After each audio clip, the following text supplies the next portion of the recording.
அருள்மிகு திரௌபதி அம்மன் ஆலயம் திப்பெட்டியில் பார்த்தீங்கன்னா இன்னைக்கு கும்பாபிஷேகங்க. பழைய சிலைகள் சக்தி குறைந்து போனால் கும்பாபிஷேகம் மூலம் புதுப்பிக்கப்படுதுங்க. வாங்க வீடியோக்குள்ள போலாம். புதுசா கட்டின கோயிலுக்கு கும்பாபிஷேகம் பண்றது சரிதான். ஆனா அது என்ன 12 ஆண்டுகளுக்கு ஒரு முறை நடத்தப்படும் மிக முக்கியமான கும்பாபிஷேகம் அப்படின்னா ஏன் இடையில செய்ய மாட்டாங்க அப்படின்னு கேட்கறவங்களுக்கும் விளக்கம் சொல்றேன் கேளுங்க. கும்பாபிஷேக குடமுழுக்கு என்பது இந்து ஆலயங்களில் 12 ஆண்டுகளுக்கு ஒரு முறை நடத்தப்படும் ஒரு முக்கிய புனித சடங்காகும். 12 வருஷத்துக்கு ஒரு முறை செய்யறது எனக்கு தெரியும். புதுசா எதனா தகவல் இருக்காடான்னு கேட்கறவங்களுக்கும் சொல்றேன் கேளுங்க. புதிதாக கட்டப்பட்ட அல்லது புதுப்பிக்கப்பட்ட கோபுர கலசங்கள் மற்றும் கோபுர மூலவர் சிலைகள் மீது மந்திரங்கள் ஓதப்பட்டு புனித நீர் ஊற்றப்பட்டு இறைசக்தி நிலைநிறுத்தப்படும் நிகழ்வு இதுங்க.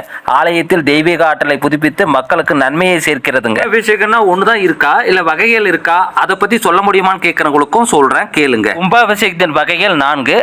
ஆவர்த்தம் புதிதாக கட்டப்பட்ட கோவில் முதன்முறையாக நடைபெறும் கும்பாபிஷேகங்க. 2. அனாவர்த்தம் இயற்கை இடர்பாடுகள் அல்லது சிதிலமடைவதால் கோவில் முற்றிலும் சீரமைக்கப்பட்டு நடத்தப்படும் கும்பாபிஷேகங்க. வகை 3ங்க புனாவர்த்தம் பழுதடைந்த கருவறை கோபுரம் போன்றவற்றை புதுப்பித்து பாளையம் செய்து அஷ்டபந்தன சாந்தி நடத்தப்படுவதுங்க. வகை 4 அந்தரிதம் கோவில் புனிதத்தன்மை கெடும் நிகழ்வுகள் தீட்டு விபத்து நடந்தால் அதை நீக்க தெய்வசக்தி எழுப்பப்படுவதுங்க. திப்பெட்டி கும்பாபிஷேக வீடியோவை புதுசா யாராச்சும் பார்க்குறவங்களோ என்னோட சேனலை புதுசா யாராச்சும் பார்க்குறவங்க இருந்தீங்கன்னா என்னோட வீடியோவை ஃபாலோ பண்ணிட்டு பாருங்க. பிடிச்சிருந்தா லைக் கமெண்ட் பண்ணுங்க. மேலும் வீடியோ வேணும்னா நெக்ஸ்ட் வீடியோவில் சந்திக்கிறேன்.